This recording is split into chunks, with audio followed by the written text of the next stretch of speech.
Hi friends, எல்லாம் எப்படி இருக்கீங்க? நல்லா இருக்கீங்களா? இது எங்கள் கூரை வீடு ஃப்ரெண்ட்ஸ். நான் பிறந்து வளர்ந்ததில்ல எல்லாமே இந்த வீடு தான் ஃப்ரெண்ட்ஸ். இந்த வீட்டில் அப்போல்லாம் இடமே இருக்காது. நாங்கள் 4 பேர் தான் ஃப்ரெண்ட்ஸ். நான், அப்பா, அம்மா, தம்பி, அவ்வளோதான். 4 பேர் தான். 4 பேருக்கு படுக்க இடமே இருக்காது. வேறு வழி இல்லை, அதனால் இந்த வீட்டிலே தான் இருந்தோம். அதுக்கப்புறம் இப்போ வீடு பக்கத்தில் கட்டிட்டோம். கட்டிட்டோம்.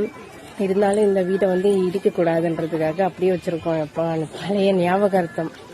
அதுவும் கூரை வீடு சொர்க்கம் ப்ரோ. சொர்க்கம் எப்படி இருக்குன்னு உங்களுக்கே தெரியும்.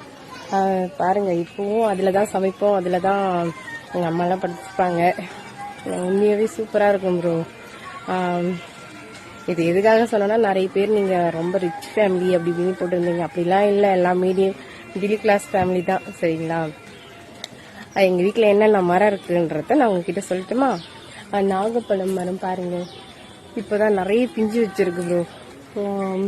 நாகப்பழம், எலுமிச்சை, மருதாணி, வேப்பிலை, கொய்யாக்காய், சீத்தாப்பழம், பப்பாயா, நெல்லிக்காய், சின்ன நெல்லிக்காய், பெரிய நெல்லிக்காய், அப்புறம் மாங்காய். அங்கே பாருங்க,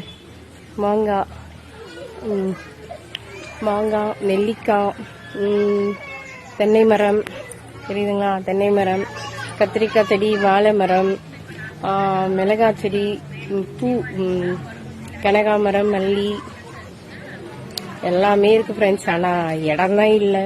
அப்படி பாருங்களா, ரொம்ப அப்படி பக்கத்துலேயே எல்லாமே இருக்கும். எங்கள் ஆட்டுக்குட்டி எங்கள் அப்பா எங்களுக்காக கடைசியாக வாங்கி கொடுத்துட்டு போன ஞாபகார்த்தம் இது ஒன்று. மரமே அவங்க தான் வச்சாங்க. இருந்தாலும் இது உயிர் உள்ள ஒரு பொருள் இல்லை. ஆட்டுக்குட்டி, மாடு எல்லாமே இருக்கு ஃப்ரெண்ட்ஸ்.